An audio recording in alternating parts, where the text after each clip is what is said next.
Shalom Bapak Ibu Saudara yang dikasihi Tuhan, bersyukur pada akhirnya kita tiba di penghujung tahun 2020.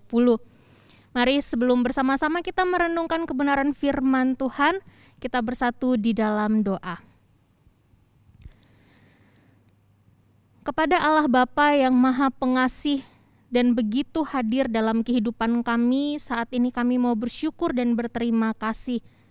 Karena sekali lagi Tuhan memberikan kami kesempatan untuk boleh merenungkan kebenaran firman Tuhan. Tolong kami Tuhan untuk boleh mengerti apa yang menjadi kehendak Tuhan bagi setiap kami. Pakai hamba-Mu dalam segala keterbatasannya untuk boleh menjadi alat kemuliaan nama Tuhan. Di dalam nama Tuhan Yesus Kristus kami berdoa. Amin.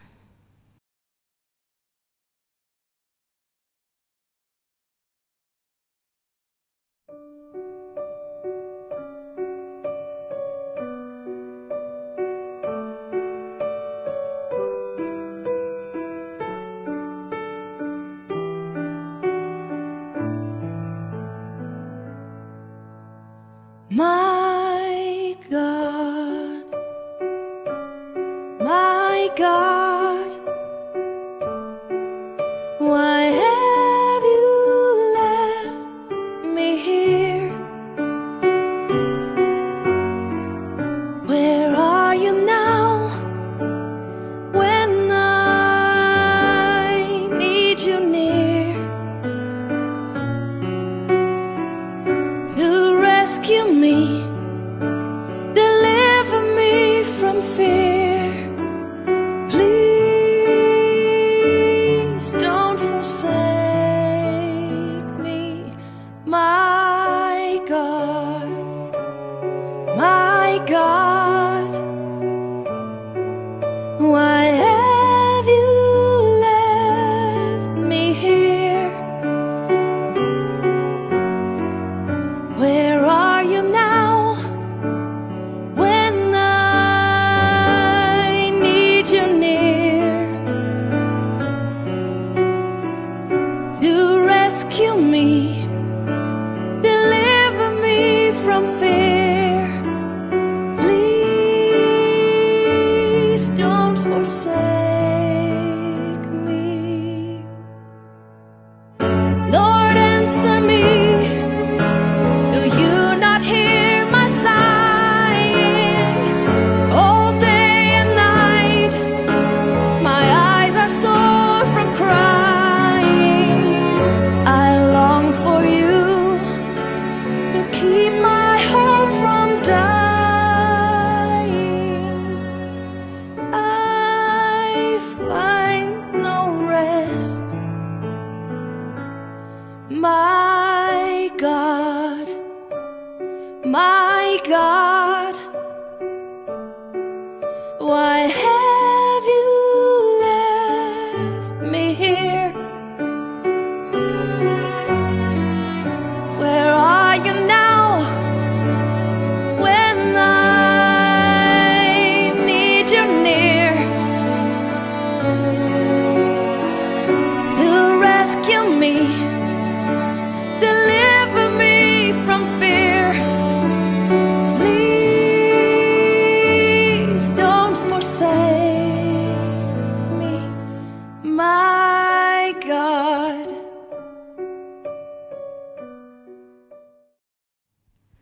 Bapak Ibu Saudara yang dikasihi Tuhan, keadaan dunia kita saat ini tidak kunjung membaik.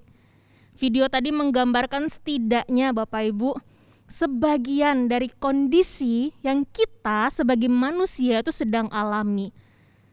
Pandemi tidak kunjung berhenti Bapak Ibu Saudara. Bahkan di tengah-tengah pandemi ini, banyak sekali permasalahan di dalam keluarga, soal pekerjaan, soal relasi yang harus kita hadapi, yang harus kita alami.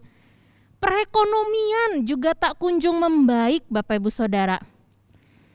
Isu perpecahan yang selalu nyaris terjadi di bangsa sendiri loh. Yang katanya Bhinneka Tunggal Ika, tapi isu perpecahan itu selalu nyaris terjadi setiap tahunnya. Belum lagi keadaan politik yang semakin semeraut dan tidak jelas. Bapak Ibu Saudara, kita seperti berjalan dalam gelap malam. Kita seperti berjalan di dalam satu perjalanan yang kita tidak tahu di depannya itu akan terjadi apa dan akan seperti apa. Ketika kita melangkah, kita tidak tahu di depan itu ada lobang kah, ada batu kerikil kah, atau jalan yang berduri. Bapak Ibu Saudara, kita tidak tahu. Semuanya terasa gelap. Kondisi dunia ini saat ini terasa sangat gelap, Bapak Ibu Saudara. Dan ironinya Bapak Ibu Saudara, seperti video yang pertama tadi, di tengah-tengah keadaan dunia yang seperti ini,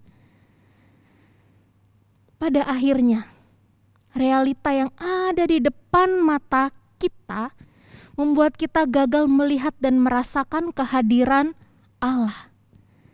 Bahkan Bapak Ibu Saudara, bisa jadi Immanuel, Allah beserta kita, yang telah kita pelajari bersama-sama beberapa minggu ini, hanya berhenti pada teori belaka. Oh Bapak Ibu Saudara, ini adalah suatu ironi dan keadaan yang kita alami. Engkau dan saya alami. Dunia kita alami. Kita bertanya, Tuhan ada di mana? Tetapi sesungguhnya Bapak Ibu Saudara, apakah pertanyaan Tuhan ada di mana merupakan permasalahan utama dari kehidupan kita sebagai orang percaya? Saya percaya tidak, Bapak Ibu Saudara. Bukan kita tidak tahu Tuhan ada di mana. Bukan kita tidak tahu apakah Tuhan hadir atau tidak. Tetapi permasalahannya adalah kita yang sering gagal melihat dan merasakan kehadiran Allah. Setidaknya saya mencatat ada 3 penyebab yang membuat kita seringkali sulit melihat dan merasakan kehadiran Allah. Yang pertama, mata kita dipenuhi oleh kekelaman. Bapak Ibu Saudara yang dikasihi Tuhan, sungguh keliru jika kita menganggap Allah itu tidak hadir dan tidak peduli akan kondisi kita, akan kehidupan kita. Tetapi permasalahannya adalah mata kita ini seringkali tertutup oleh air mata dan derita, sehingga kita sulit menangkap kehadirannya. Perhatian kita Bapak Ibu Saudara, itu seringkali dikonsentrasikan kepada perkara-perkara yang memikat perhatian kita. Realita yang di depan ini loh, yang mengaburkan pandangan kita untuk melihat kehadiran Allah. Yang kedua, kita tidak menyukai kehadirannya. Loh, bagaimana mungkin kita tidak menyukai kehadirannya? Bapak Ibu Saudara, ini adalah sebuah fakta yang Alkitab catat. Sejak kejatuhan manusia ke dalam dosa, kehadiran Allah itu seringkali dianggap oleh manusia sebagai kehadiran seorang polisi bagi maling atau kehadiran orang tua bagi anak remajanya. Jadi Allah itu kalau hadir itu sebagai pribadi yang sangat menakutkan, yang kehadirannya itu mengancam kebebasan kita, mengancam keinginan kita. Jadi dia itu Allah yang bukan hanya sekedar hadir, tapi lengkap dengan segala atribut kekudusannya. Akibatnya apa Bapak Ibu Saudara? Sejak kejatuhan Bapak Ibu Saudara, natur manusia berdosa itu punya pikiran seperti ini. Kehadiran Allah bukan dipandang sebagai berkat, melainkan beban. Kehadiran Allah bukan dipandang sebagai berkat, melainkan beban. Apalagi intervensi Allah. Wah, itu dianggap sebagai bencana dalam kehidupan kita. Yang ketiga, penyebab yang ketiga yang membuat kita sulit melihat dan merasakan kehadiran Allah adalah kita dikungkung oleh ekspektasi sendiri. Bapak Ibu Saudara, kita diciptakan oleh Allah dengan memiliki kehendak bebas. Kita punya keinginan, diberikan kebebasan untuk memiliki keinginan, memutuskan beberapa hal dan sebagainya macam. Namun permasalahannya, seringkali kita meletakkan ekspektasi kita dan keinginan kita itu kepada Allah juga. Sederhananya Bapak Ibu Saudara, apa yang seharusnya Tuhan kerjakan dalam keadaan kita, lalu bagaimana Tuhan mengerjakannya, dan kapan Tuhan akan mengerjakannya, itu harus sesuai dengan ekspektasi kita. Akibatnya kalau Allah bekerja tidak sesuai dengan kehendak kita, dalam pikiran kita apa Bapak Ibu Saudara? Allah tidak hadir. Allah tidak hadir. Dan kita berhak bertanya, Tuhan, Engkau ada di mana? Pertanyaannya Bapak Ibu Saudara, Tuhan ada di mana sih? Benarkah Allah Sang Immanuel itu hanyalah dongeng belaka yang tidak pernah hadir? Mungkin dia pernah hadir tapi dulu, sekarang tidak ada. Benarkah demikian Bapak Ibu Saudara? Tidak. Mari sama-sama kita kembali kepada kebenaran firman Tuhan. Dia sendiri yang berbicara bahwa dia hadir. Mari kita buka Alkitab kita dalam Mazmur 139. Ayatnya yang ke-7 sampai ayatnya yang ke-12. Mazmur 139 ayatnya yang ke-7 sampai ayatnya yang ke-12. Kemana aku dapat pergi menjauhi roh-Mu? Kemana aku dapat lari dari hadapan-Mu? Jika aku mendaki ke langit, Engkau di sana. Jika aku menaruh tempat tidurku di dunia orang mati, di situ pun Engkau. Jika aku terbang dengan sayap fajar dan membuat kediaman di ujung laut, juga di sana tangan-Mu akan menuntun aku, dan tangan kanan-Mu memegang aku. Jika aku berkata, biarlah kegelapan saja melingkupi aku, dan terang sekelilingku menjadi malam, maka kegelapan pun tidak menggelapkan bagimu, dan malam menjadi terang seperti siang, kegelapan sama seperti terang. Bapak Ibu Saudara yang dikasihi Tuhan, Mazmur 139 ini merupakan Mazmur Daud yang menunjukkan pengenalan Daud akan Allahnya. Pengenalan ini sangat lengkap Bapak Ibu Saudara.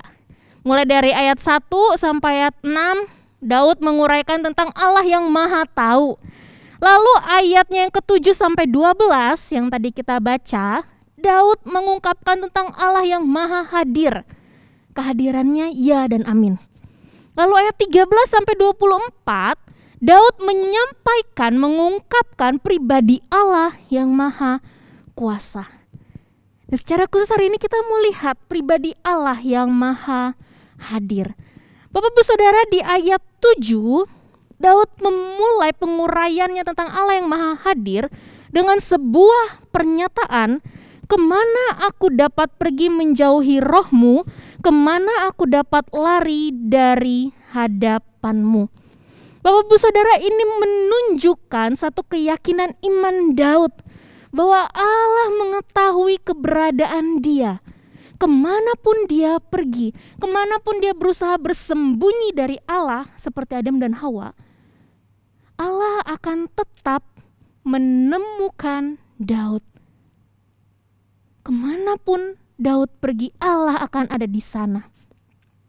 Daud tidak bisa menjauhi rohnya Allah, Bapak Ibu Saudara. Ini adalah satu keyakinan yang Daud pegang erat.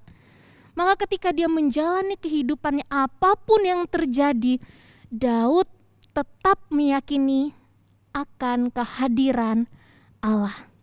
Dilanjutkan lagi di ayatnya yang ke-8 Bapak Ibu Saudara, sampai ayatnya yang ke-10. Daud mau berkata bahwa kehadiran Allah tidak dibatasi oleh tempat. Jika aku mendaki ke langit, Allah di sana. Bahkan jika Daud menaruh tempat berada di dunia orang mati, Allah pun di sana. Bapak Ibu Saudara, istilah langit dan dunia orang mati itu adalah istilah yang sangat populer, sangat umum dalam kalangan orang Yahudi. Secara sederhana melalui ayat ini Daud ingin berkata bahwa kehadiran Allah yang berkuasa atas alam semesta dan juga kekuasaan yang nyata di sorga, di mana para malaikat hanya menyembah Yesus yang adalah Allah sebagai Raja yang memerintah. Dan bagian ini juga mau menunjukkan bahwa di sana pun Allah tetap ada, sehingga dalam hidup ataupun mati, Allah yang Maha Kuasa tetap ada, tidak dibatasi oleh tempat. Lalu ayat 9 sampai 10 Daud juga berkata bahkan sampai ke ujung laut sekalipun Allah ada. Tidak ada ruang Bapak Ibu Saudara yang bisa membatasi hadirnya Allah dalam kehidupan Daud. Bukan hanya itu, tapi Daud juga percaya kehadiran Allah tidak dibatasi oleh waktu. Ayat 11 sampai 12 Daud mengatakan bahwa baik siang maupun malam, bahkan baik dalam gelap maupun terang, Allah itu ada. Tidak dibatasi oleh waktu, tidak dibatasi oleh kondisi, tidak dibatasi oleh situasi apapun. Bahkan ketika segala sesuatu nampak gelap, buntu, tidak ada jalan keluar, Allah tetap hadir. Dan itu membuat terang menderang dan memperlihatkan jalan keluar bagi kita. Allah adalah pribadi yang tidak dibatasi oleh ruang, waktu, dan situasi. Ini yang Alkitab katakan Bapak Ibu Saudara. Tapi apakah Allah yang hadir ini hanya dikatakan di dalam perjanjian lama? Tidak. Di dalam perjanjian baru, Allah yang maha hadir, kehadiran Allah itu digenapi dalam pribadi Yesus Kristus yang kita kenal sebagai Immanuel, God with us. Sesungguhnya anak darah itu akan mengandung dan melahirkan seorang anak laki-laki, dan mereka akan menamakan dia Immanuel, yang berarti Allah menyertai kita. Di dalam pribadi Sang Immanuel inilah Allah menyatakan bahwa Dia hadir dan benar-benar hadir. Kalau dalam perjanjian baru mungkin kita bisa melihat Allah itu seperti pribadi yang gak nampak, ya. Perjanjian lama, Allah itu seperti pribadi yang tidak kelihatan. Tapi dalam pribadi Kristus, Allah mau mengatakan, aku hadir di tengah-tengah manusia, menjadi sama dengan manusia. Aku hadir dan turut merasakan apa yang ciptaanku, umatku rasakan. Dialah Immanuel Bapak Ibu Saudara, Allah yang hadir. Dialah harta paling berharga dan paling bernilai yang Allah berikan kepada kita.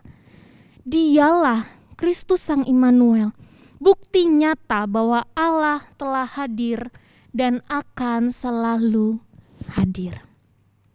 Sekarang pertanyaannya bagi setiap kita Bapak Ibu Saudara, bagaimana kita bisa menelusuri kehadiran Allah dalam hidup kita? Di penghujung tahun 2020 ini saya mau mengajak setiap kita untuk boleh setidaknya melakukan dua hal untuk mengakhiri tahun 2020 dan memasuki tahun 2021. Yang pertama Bapak Ibu Saudara, diam dan renungkanlah. Ambillah jeda dari keseluruhan kesibukanmu setiap hari. Hanya untuk diam dan merenungkan betapa baiknya Tuhan dalam kehidupan kita. Hanya untuk diam dan merenungkan betapa baiknya Tuhan dalam kehidupan kita. Karena sadar ataupun tidak Bapak Ibu Saudara, seringkali kesibukan itu menjadi salah satu hal yang membuat kita buta, luput, tidak sadar, tidak peka akan kehadiran Allah. Maka hal yang pertama yang harus kita lakukan adalah jeda. Tarik nafas sebentar, ambil spasi, ambil waktu untuk diam dan merenungkan kebaikan Allah di tengah-tengah kesibukan kita. Yang kedua Bapak Ibu Saudara, mustahil kita mau merasakan kehadiran Allah setiap harinya kalau kita tidak memiliki kepekaan yang dari Allah itu sendiri. Untuk itu mintalah kepekaan dari Allah.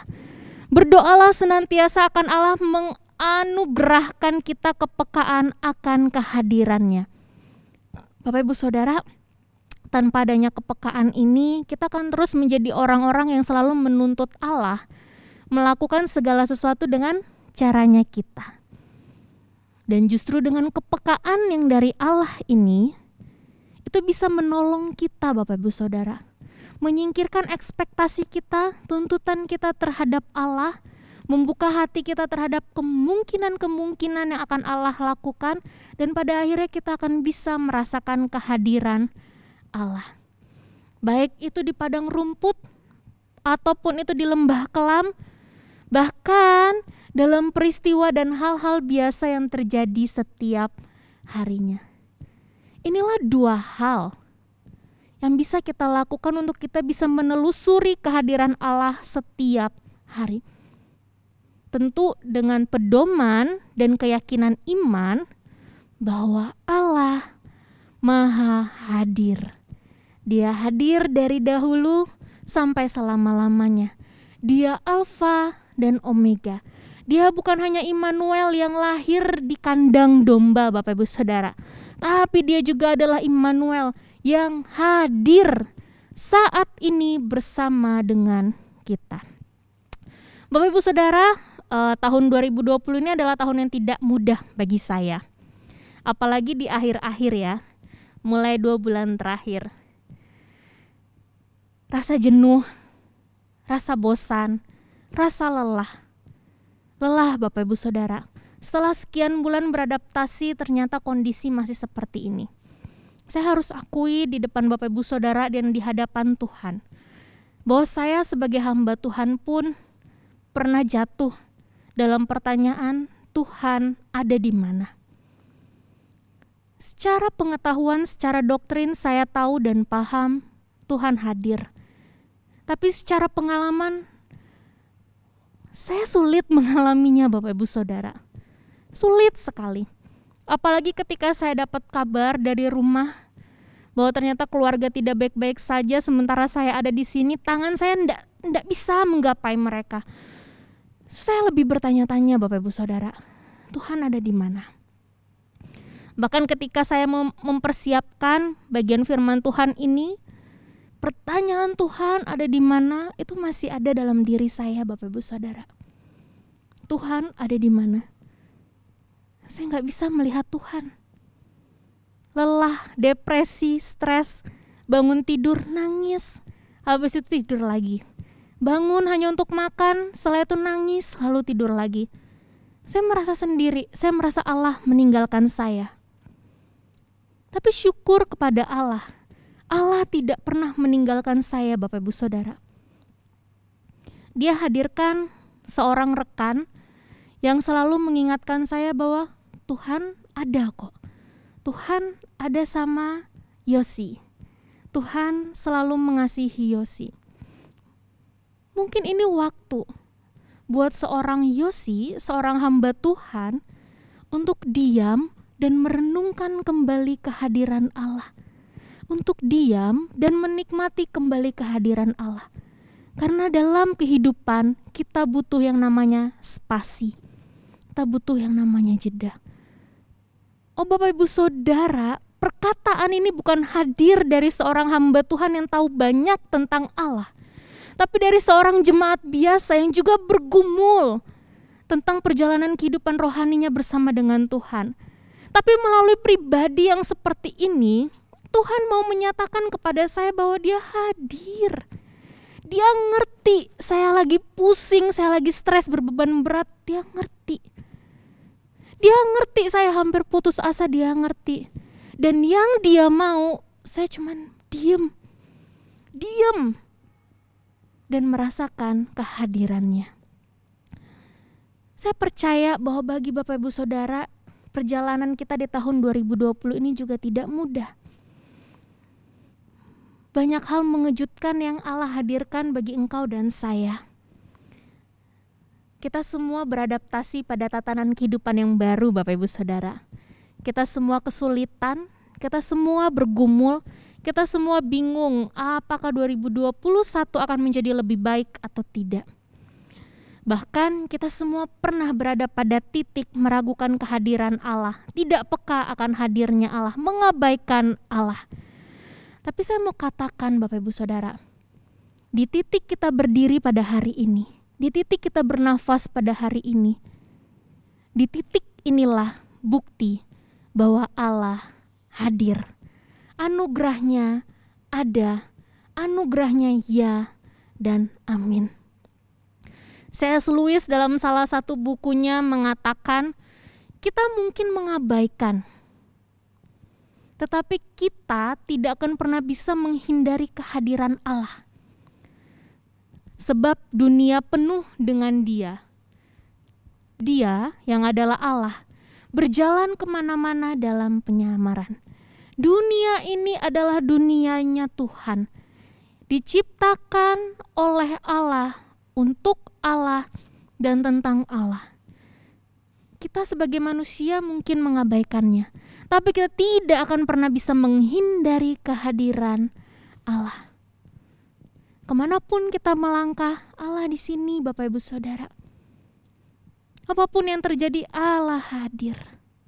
Bahkan Bapak Ibu Saudara, Allah sendiri yang telah berkata, "Aku sekali-kali tidak akan membiarkan engkau, dan aku sekali-kali tidak akan meninggalkan engkau." Dan sebelum Dia mengutus para murid, sebelum Dia naik ke sorga, Kristus sendiri Sang Immanuel berkata bahwa aku menyertai kamu senantiasa sampai kepada akhir zaman. Hidup boleh sulit, tapi ingatlah, kalau kita boleh berdiri sampai di penghujung tahun 2020, itu semata-mata karena Allah hadir dalam kehidupan kita. Allah hadir, akan selalu hadir bagi engkau dan saya. Bersyukurlah akan kehadiran Allah, Bapak Ibu Saudara. Bersyukurlah karena Dia tidak pernah meninggalkan kita. Tapi ayo, kita juga mau berusaha mengejar kehadiran Allah. Ambillah jeda, ambillah waktu untuk diam dan merenungkan kehadiran dan karya Allah dalam hidup kita. Mintalah kepekaan kepada Allah sendiri untuk kita boleh merasakan hadirnya Dia dalam hidup ini. Mari kita bersatu di dalam doa. Tuhan, kami bersyukur dan kami berterima kasih. Sebab kami memiliki Allah yang senantiasa hadir dalam kehidupan kami. Kami memiliki Allah yang tidak pernah sedikit pun meninggalkan kami. Kami bersyukur Tuhan kalau kami boleh tiba di penghujung tahun 2020. Kami percaya itu semua karena kebaikan, kemurahan, dan anugerah Tuhan.